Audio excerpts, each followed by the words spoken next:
أهلا بيكم مرة تانية ومكملين كلامنا عن الأفعال الاصطلاحية. وكان الفعل المرة اللي فاتت لو فاكر كان كلمة look. تابع معايا علشان تعرف المعاني المختلفة لكلمة look.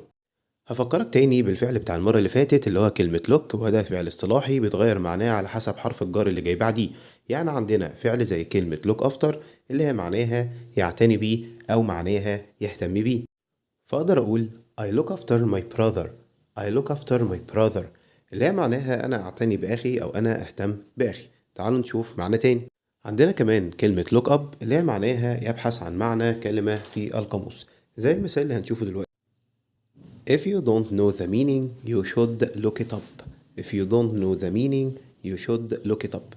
يعني بقول لو أنت مش عارف المعنى يجب أن تبحث عنه في القاموس، أو يجب أن تبحث عن معنى هذه الكلمة في القاموس. عندنا كمان كلمة اسمها look forward to. طبعا look forward to اللي هي معناها يتطلع إلى أو يتمنى أو يتطلع لحدوث شيء طبعا في المستقبل. نقدر نقول I am looking forward to visiting Paris.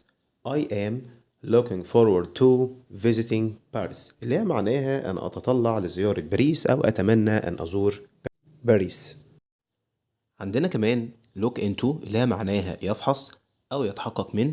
يعني ممكن تسويها بكلمة check أو كلمة examine اللي هو معناها يفحص أو يتحقق. لو شفت الفيديو لحد الآخر ما تبخلش طبعا علينا بلايك، ولو المعلومات دي جديدة بالنسبة لك يا ريت تصلي على النبي في الكومنتات، واستنى الفيديوهات الجاية فيها معلومات مهمة جدا. وبدعمكم مستمرين، مع السلامة.